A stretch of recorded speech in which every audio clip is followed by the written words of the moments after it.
armas. Y además de todo esto, tomen el escudo de la fe, con el cual pueden apagar las flechas encendidas del maligno. Tomen el casco de la salvación y la espada del Espíritu, que es la palabra de Dios. Amén. Gracias, Señor, por tu palabra que llega a nuestros corazones, por tu palabra que nos fortalece, que nos da vida, que nos da dirección y guía. Tu palabra es toda la verdad. Tu palabra es tu plan para nosotros, para crecer en la fe que una vez y para siempre nos ha sido dada. Señor, recibe alabanza por tu palabra y sabemos que tu palabra es bendición para nuestras vidas en Cristo Jesús. Amén. Bueno, mis amados hermanos, vamos a continuar con nuestro estudio acerca de la armadura de Dios. Ya hemos visto mucho acerca de los preliminares y hemos estado un poquito como patinando, permaneciendo en el estudio de estas dos armas de defensa, dos armas que nos guardan. El arma del escudo de la fe que vimos hace dos enseñanzas y el arma del casco que vimos la semana anterior. Y vimos acerca del casco que era un casco de bronce que cubría la cabeza del guerrero y era símbolo de victoria militar en la cultura militar romana. Aún en nuestros días, el hecho de llevar el casco puesto significa que es un ejército victorioso, es un ejército que está firme. El ver a un soldado que vuelve a la guerra con su casco ceñido y marchando firmemente nos muestra que ha vencido, pero el ver a un poco de soldados desaliñados con sus cascos en las manos, arrastrando los pies, pues nos muestra que el ejército, que el batallón fue vencido. Asimismo, el creyente como soldado del ejército de Dios representa o muestra esa forma en el uso de su casco. Ahora, vimos que el casco es una prenda fuerte y poderosa que debe estar bien ajustada a la cabeza. Y esto me hace recordar en estos días, iba por carretera el día que salí para Caucasia. Iba por carretera y allí arriba de Santa Rosa, yendo para los llanos del Cuidado, iba un señor en moto con su casco puesto y todo, pues cumpliendo las reglas, pero llevaba el casco suelto, no estaba ceñido. Y claro, pasó como una le levantó el casco y el casco salió volando y el pobre hombre como al kilómetro, a los 500 metros pudo parar para bajarse y recoger su casco, y venían otros carros, todos tuvieron que hacer del equipo. No sé, no pude ver si recobró su casco, pero miren, a veces andamos con casquitos por ahí de medio pelo que no guardan nuestra cabeza, y cualquier viento se lo lleva. Y vimos que precisamente esta analogía se guarda mucho con el cristiano, porque uno de los más furiosos ataques que el diablo lanza contra nuestro enemigo es los ataques a nuestros pensamientos. Y el casco cubre el casco en esa forma figurada que habla aquí el apóstol Pablo, cubre nuestra cabeza, cubre nuestros pensamientos, nuestra mente. Y por ahí hay una frase, no es bíblica, que dice: lo que pensamos, eso somos. Entonces, si nuestros pensamientos no están bien guardados, si nosotros no tenemos un pensamiento férreo de lo que creemos, pues vamos a estar fluctuando. Y esto lo usa el enemigo. Ayer estaba revisando el correo, el Facebook, y me pasaron un link para buscar, y fui a buscar, y un predicador muy bueno. Este hombre sabe mucho y conoce bastante la Biblia, ha hecho una analogía entre el Antiguo y el Nuevo, pero yo no estaba como muy convencido. Muchas cosas de las que hablaban sí son bíblicas, pero en un momento dado empezó a desviarse y a decir cosas mal interpretadas de la Biblia y a acusar a otros. Y finalmente me di cuenta de que este movimiento, que está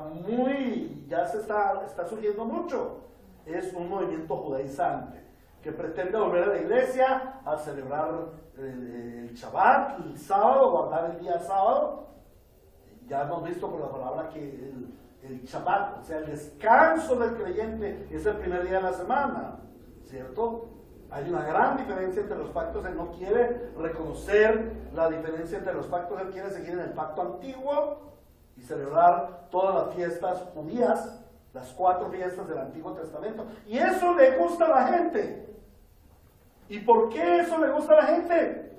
Porque es que la gente de alguna forma quiere como pagar sus pecados y presentarse bien ante Dios para llevarse su mérito.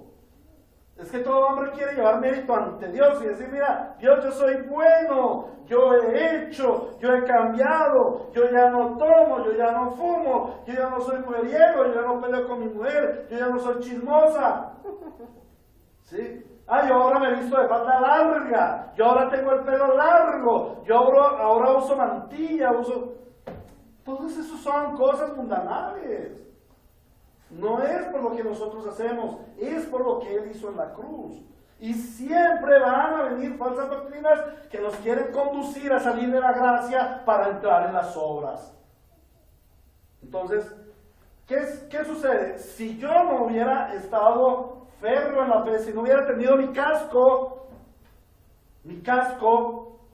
que guarda mi salvación, sencillamente yo habría mirado este video, uy sí, esto está muy bueno, yo creo que me voy a cambiar de iglesia, este hombre está hablando cosas muy buenas, muy bonitas, y a mí me parece que el camino es por ahí. No, el Señor nos ha dado un casco de salvación, para que guardemos nuestros pensamientos de la salvación, nuestro conocimiento de la salvación férreamente, que esté bien guardado, no como en una urna de cristal, sino como en una caja fuerte. Ese casco es como una caja fuerte que guarda nuestro pensamiento de la palabra respecto de la salvación. Por eso es el casco de la salvación.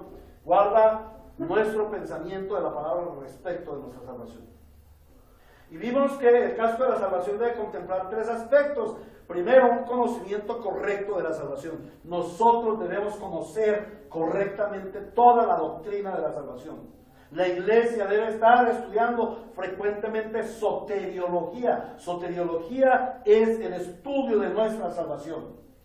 ¿Qué es nuestra salvación? ¿Por qué somos salvos? ¿Cuándo fuimos salvos? ¿Cuál es el propósito de ser salvos? ¿Quiénes son los salvos? ¿Quién nos salvó? ¿Cuánto costó nuestra salvación? ¿Cuánto nos cuesta a nosotros? Todo eso hay que contemplarlo. Todo eso tenemos que mirarlo. Para poder tener ese conocimiento guardado en nuestro corazón. Y cuando vengan los ataques del enemigo, allí se van a quedar. Porque tenemos un conocimiento correcto, un conocimiento bíblico de la salvación. Lo segundo que vemos es que ese conocimiento nos debe llevar a la seguridad de la salvación, y esa seguridad nos debe llevar a vivir una vida de salvación. La salvación no es solamente ser salvos. Mucha gente piensa que el plan de Dios es salvar a los pecadores. No, ese no es el plan de Dios. Ese no es el plan de Dios. Ese es uno de los pasos del plan de Dios. Los planes de Dios son más grandes y más profundos. Entonces vamos a ver hoy el segundo y tercer aspecto acerca de la salvación. Dijimos que el segundo aspecto es nuestra seguridad de salvación. Y un grave problema del cristianismo actual es que ofrece una salvación de miseria, una salvación miserable, pírrica, pequeñita. Una salvación generada en el corazón personal, en la decisión personal del hombre, y no en la gracia de Dios, y no en la obra salvífica de nuestro Señor Jesucristo. Es una salvación fundamentada en la obra del hombre, como les decía ahorita, en el hacer. Es una salvación que en cualquier momentico y por cualquier pecado se puede perder. Y vemos constantemente a la gente diciendo, es que usted pierde su salvación y usted va a perder su salvación. Y la gente anda centrada en su salvación, en no perder su salvación. Y toda la vida es andando en calzas prietas, allí en cajones, ¿no? Yo de aquí no me puedo salir. y empiezan a preguntarse, ¿esto es bueno, esto es malo? ¿Lo puedo hacer, no lo puedo hacer? Basan su vida en el hacer. Y esto es terrible, porque la Biblia misma, en la Biblia misma el Señor nos muestra que nosotros somos incapacitados para hacer cosas. Nosotros como humanos somos incapacitados para hacer cosas. Somos incapacitados para cumplir con la ley de Dios. Eso está fehacientemente demostrado en el Antiguo Testamento, en el pacto antiguo. Dios demostró que el hombre no puede cumplir con la santa ley de Dios. Y si el hombre no puede cumplir con la santa ley de Dios, pero tiene que cumplirla, y si no la cumple se va para el infierno, ¿qué hay que hacer? ¿Qué solución hay que hacer? Está el pacto nuevo. En el pacto nuevo, Cristo es el cumplidor de la ley y el que nos lleva a cumplir la ley. No estamos desligados de la ley. La ley debe cumplirse. Pero dada nuestra incapacidad, nosotros necesitamos un poder externo, un poder exterior, para llevarnos a cumplir la santa ley del Señor. Porque igual, si no la cumplimos, tenemos infierno. No tendríamos vida, seríamos muertos en nuestros delitos y pecados. Pero el que ya cumplió la ley por nosotros, nos lleva en el cumplimiento de la ley. Nos perfecciona, nos hace perfectos delante del Padre. O sea que por Cristo ya cumplimos la ley. Y si por Cristo ya cumplimos la ley, ¿viviremos fuera de la ley? No, de ninguna manera. Los que cumplimos la ley vivimos en la ley. Pero no como una obra nuestra, sino como una obra de Cristo, como un fruto, como un resultado de lo que Cristo ha hecho en nuestra vida. Y hoy en día hay un cuentito de Satanás, una mentira del diablo introduciéndose en el cristianismo moderno, de que el hombre pierde su salvación. Y a toda hora el hombre anda mirando cómo no perder su salvación. Y pierde el propósito final de Cristo, pierde el propósito final de Dios en nuestra salvación. ¿Cuál es el propósito final de Dios en nuestra salvación? ¿Qué se propuso Dios cuando nos salvó?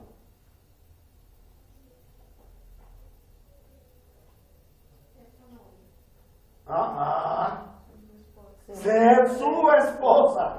Hay diferencia entre novia y esposa. Ya somos su novia. Entonces, andamos pensando en no perder la salvación y no andamos pensando en que somos la esposa del Señor. En que somos la esposa del Señor. No vamos a ser la esposa, ya lo somos.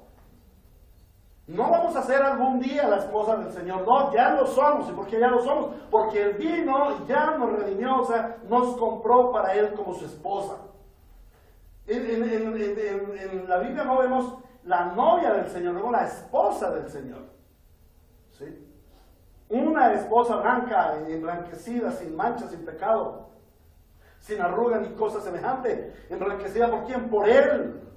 Comprada por Él, pagada por Él. Ya tenemos las armas del Espíritu Santo. ¿Amén? Entonces, la gente, el diablo divierte a la gente haciéndolo pensar que va a perder su salvación, porque viven para la salvación. Nosotros no debemos vivir para la salvación. Ya somos salvos. Debemos vivir para la gloria de Cristo. Debemos vivir para la celebración de las bodas del Cordero. Ya somos su esposa en el estado de compromiso. ¿Cierto? Recuerda ahí cuando José estaba comprometida con su mujer María, y María entonces resultó preñada por el Espíritu Santo, o resultó en estado de preñez por obra del Espíritu Santo. No que el Espíritu Santo la preñó, sino que el Espíritu Santo puso el santo ser en su vientre, y ella empezó a desarrollar el santo ser al Señor Jesucristo. Y carambas, ¿cómo mi esposa va a resultar embarazada? Yo no he hecho nada. Entonces el ángel viene y le dice: lo que en ti del Espíritu Santo es. Del Espíritu Santo es. Y entonces, en ese tiempo, en ese periodo en el que José estaba comprometido con su esposa María, era un tiempo de preparación para la consumación de su matrimonio. Y eso es lo que va a suceder en la segunda venida del Señor Jesucristo. La consumación del matrimonio entre Cristo y la iglesia. Pero la iglesia ya está comprometida, ya está casada, ya está comprada. Por eso dice que no podemos unirnos a una ramera, porque ya somos comprados por Cristo. Ahora, Dios nos ha dado una salvación que es absoluta. Es una salvación que refleja el carácter de Cristo. Es una salvación que es santa. O sea, es una salvación que es perfecta. Es una salvación que no se puede mejorar. Nuestra salvación no se puede mejorar. Nuestra salvación es inmutable, es incambiable. Ya no se puede cambiar. ¿Por qué? Porque Dios es inmutable. Es una salvación que es justa porque Dios es justo. Es una salvación que es eterna porque Él es eterno. La salvación verdadera proviene de Dios y no es por decisión personal del pecador. La salvación verdadera está fundamentada en la obra de Jesucristo el Señor y no en la obra del hombre pecador. Y no hay pecado que pueda vencer la salvación. Esta es la verdad. ¿Quién nos separará del amor de Cristo? Nada, ni tribulación, ni angustia, ni peligro, ni hambre, ni desnudez. ¿Quién nos separará del amor de Dios que es en Cristo Jesús? Nada, nada arriba, ni abajo, ni en los cielos, ni en la tierra, ni debajo de la tierra, ni ángeles, ni principados, ni potestades, ni tú mismo. Es decir, que yo pierdo mi salvación, estoy diciendo que Cristo fue insuficiente, que el pecado es más poderoso que Cristo. Y la pregunta ¿es el pecado más poderoso que Cristo? No, de ninguna manera. Cristo es poder sobre todo poder. Es poder sobre el diablo. No es que el diablo me va a hacer perder mi salvación. No, el diablo no se puede hacer perder tu salvación. Porque dice que nada te separará del amor de Cristo. Nada, ni ángeles, ni siquiera legiones completas de ángeles te pueden sacar de la posición de Cristo, porque es en Cristo. El Señor Jesucristo dice en Juan 10 que sus ovejas oyen su voz y le siguen y ninguna de ellas se va a perder. ¿Por qué ninguna de ellas se va a perder? Porque son de mi Padre y mi Padre las guarda. ¿Y quién se las puede robar al Padre? Entonces no debemos estar guardando nuestra salvación está guardada en Cristo. Nuestra salvación no se va a perfeccionar más, no es que tenemos que perfeccionar nuestra salvación, no tenemos que perfeccionar nuestra salvación. Tenemos que mantenernos en nuestra salvación, tenemos que abrillantarla, tenemos que darle lustre, hermosearla, no opacarla con nuestro pecado. Cada vez que haya pecado debemos darle lustre y limpiar esa mancha de pecado. ¿Cómo? Primero con la sangre de Cristo, nuestro arrepentimiento, nuestra fe, oración, el poder del Espíritu Santo, siempre caer inclinados ante el Señor y decir: Señor, he mancillado tu nombre, he mancillado la salvación que me has dado, perdóname por mi pecado. Amén. Amén. Entonces, nosotros debemos estar convencidos de que nuestra salvación es segura. Recuerdo cuando recién el Señor vino a mi vida. Claro, el Señor limpió pecados muy evidentes, la obra de Cristo fue evidente, la gente podía decir, mi familia podía decir, la iglesia podía decir, este hombre sí fue convertido, Hubo una conversión hecha por el Señor, evidente, pero aún había muchos aspectos de mi pecado remanente. Voy a hablar de uno pequeño. El cigarrillo, yo fumé desde los 8 años en adelante. Cuando el Señor Jesucristo vino a mi vida, yo ya tenía 31. Entonces, fumaba, y yo sabía, el pastor no me lo decía, la Biblia no me decía que era pecado, pero el Espíritu que mora en mí sí me habla del pecado del tabaquismo. Esto me conviene, no, no me conviene. Esto me edifica, no, no me edifica. Esto me domina, sí, esto me está dominando. Y yo no puedo ser un fumador porque yo soy un santo. Bueno, yo no pensaba así. Simplemente pensaba que era un grave pecado, que yo estaba haciendo mal. Yo no veía a ninguno de mis hermanos en la iglesia que al terminar el culto sacaran su cigarrillo y se lo fumaran. Un pueblo santo. ¡Wow! ¿Qué hago ahora? Entonces salía y a las 3 cuadras llegaba la primera casetica, compraba mi cigarrillo y me lo fumaba. Y andaba condenado todo el día. ¡Ay, pero yo estoy en la iglesia! Pero salgo de la iglesia y ¿por qué razón vuelvo a fumar? Pero si el Señor me quitó otros vicios poderosos que había en mi vida que me tenía martirizado. Y el vicio del cigarrillo, ¿por qué no? ¿Será que yo no soy salvo? ¿Será que yo no soy salvo? Y ya empezaba a dudar de mi salvación. Y empezaba a dudar de mi salvación. Y cada vez iba yo condenado a los cultos y sabía, y en el culto el enemigo siempre lanzaba sus armas de fuego y me decía, tú no eres de esta iglesia, tú no eres hijo de Dios, ese sermón no es para ti, esas bendiciones no son para ti, lo que habla el pastor, solo lo que es pecado te corresponde a ti, lo que es santidad no te corresponde a ti, eres un pecador, no eres hijo de Dios, eres un fumador terrible, además de fumador, todo lo demás. Y yo terminaba condenado. Pero un buen día el Señor en su gracia, en uno de los cursos de edificación de la iglesia, de esos discipulados básicos que se hacen de los nuevos creyentes, los cuales son muy importantes, porque si nosotros vemos Hechos de los Apóstoles de la primera iglesia, dice que ellos oyeron la palabra del Señor, creyeron, fueron bautizados, fueron salvados, fueron bautizados y formaron parte de la iglesia y nunca más volvieron a estudiar. No, Señor. Toda su vida, dice, permanecían en la doctrina de los apóstoles. Y esos discipulados son importantísimos. Y la iglesia, nosotros debemos tenerlos. Cada vez que alguien llega debemos discipularle. Que no solamente haya la predicación, sino que haya discipulado, que le dé crecimiento. Por eso las iglesias están estancadas, porque no dan doctrina, sino llevan a la gente a hacer cosas. Y lo que tenemos que hacer es darles doctrina, enseñanza, que les fortalezca la fe que nos fue dada. Entonces, en una de esas enseñanzas, gracias a Dios, doctrinales, el pastor nos enseñó la seguridad de la salvación.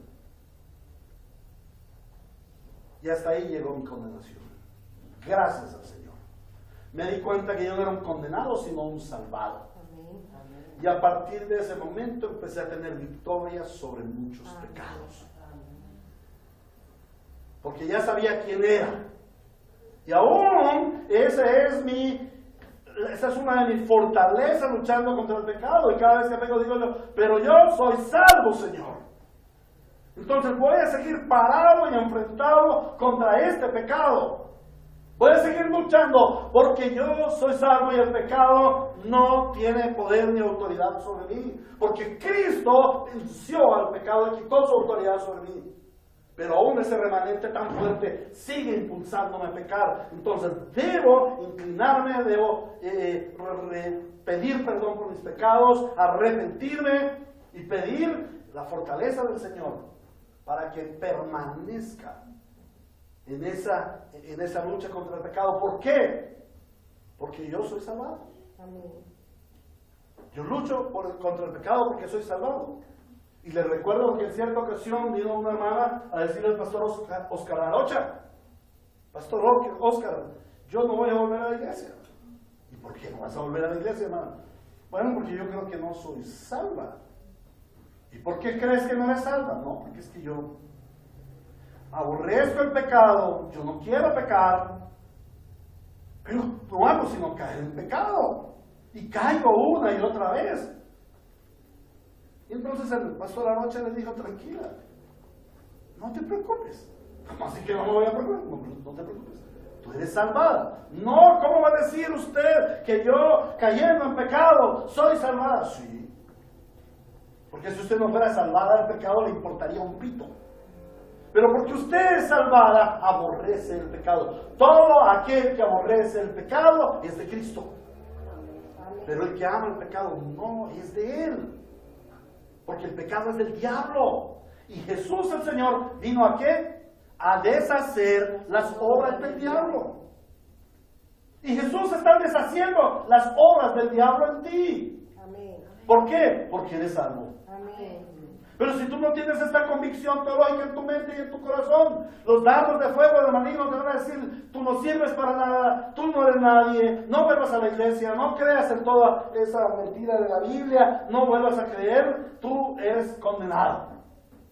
Te vas a ir para el infierno y vas a vivir una vida de condenación. Bueno, el tercer aspecto de la salvación es la vida coherente. La vida del que ha sido verdaderamente salvado es una vida de santidad.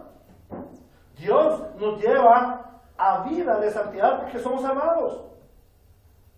Cristo no murió en la cruz para salvar a los que algún día lleguen a ser santos. Él se entregó por nosotros para darnos su santidad.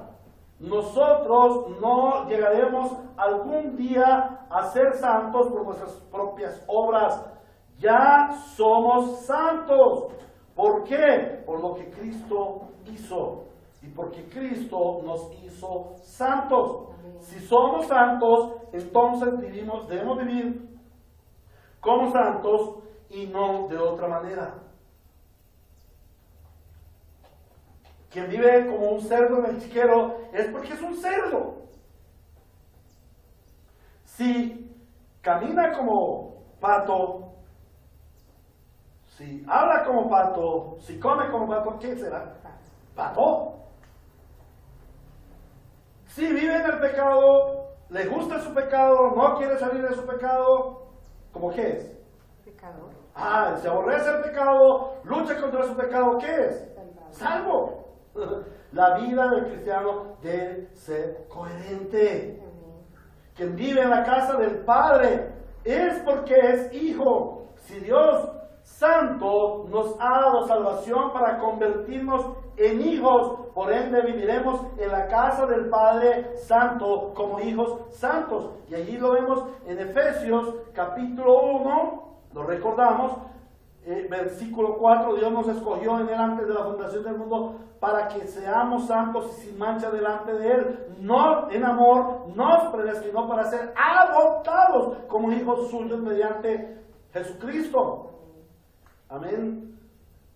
Según el buen propósito de su voluntad, para alabanza de su gloriosa gracia que nos concedió en el amado. Amén. Nosotros no podíamos darle la gloria a Dios si no fuéramos hijos. Nosotros no le damos la gloria a Dios porque hacemos cosas santas, le damos la gloria a Dios porque somos santos, porque Él nos adoptó como santos. Esa es la forma como nosotros le damos la gloria a Dios.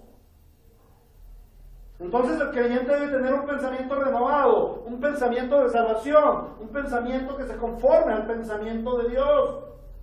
Debemos tener la mente de Cristo.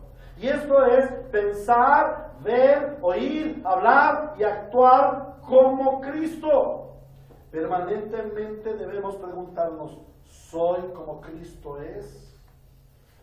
¿Soy como Cristo es? Nuestros pensamientos deben ser claros. No pueden estar nubilados por el pecado. Deben ser objetivos y visionar hacia el reino de Dios. Deben ser los mismos pensamientos de Cristo. Deben ser pensamientos en Cristo y para Cristo. Por eso necesitamos el escudo, el casco de la salvación. Pensamientos en Cristo guardados por el casco de la salvación. Y no es nuestro, es del Señor, que Él nos lo ha puesto. Si tus pensamientos te perturban, si tus pensamientos te traen dudas, debes clamar al Señor. Señor, afirma mis pensamientos, porque lo que yo pienso, eso soy y eso hago. Amén. Amén. Hermanos, debemos revestirnos de la armadura de Dios para vencer a nuestro enemigo el pecado. Debemos, como dice la palabra allí, tomar el escudo de la fe. Amén. Amén. No podemos permitir que nuestro enemigo el pecado mine nuestra fe.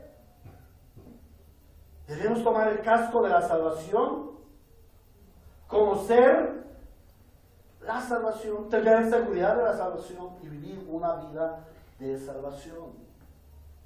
No te dejes engañar por las artimañas del pecado, porque eres santo, entonces vas a vivir como santo. Hoy el Señor te dice, corre tras de la palabra y conoce a Cristo mediante la palabra, cree en la palabra del Señor, confía en la palabra de Dios, obedece a la palabra de Dios y resiste al diablo con su palabra, así como el Hijo lo hizo cuando fue tentado en el desierto. Él es tu ejemplo y tu victoria. Afiánzate a la palabra, anhela la palabra de Dios en tu mente y en tu corazón. La victoria sobre tu pecado es una obra del Dios Trino, Padre, Hijo y Espíritu Santo, ya está efectuada. Tú solamente debes apropiarte de esa victoria. Que la Iglesia Bíblica Ríos de Gracia sea una iglesia llena del Espíritu Santo, llena de poder, revestida con la armadura, con toda la armadura de Dios, y que los santos creyentes estemos en constante mortificación del pecado remanente. Y esta enseñanza de esta mañana, sin proponerlo, conecta con la enseñanza del sermón en la siguiente sección de nuestro culto. Conecta claramente, porque estamos comenzando un nuevo año. Ya nos quedan más o menos 346 días de este nuevo año, en que hemos hecho planes y propósitos. Y uno de esos planes y propósitos debe ser que en este año haya más mortificación de nuestro pecado, haya más seguridad de nuestra salvación y tengamos más firme y mejor puesta la armadura que Dios nos ha dado. Amén. Oremos. Nuestro buen Dios, nuestro amado Señor glorioso, majestuoso, que has guardado tu pacto y tu misericordia con este pueblo al que has llamado a caminar delante de ti. Aquí estamos, Señor.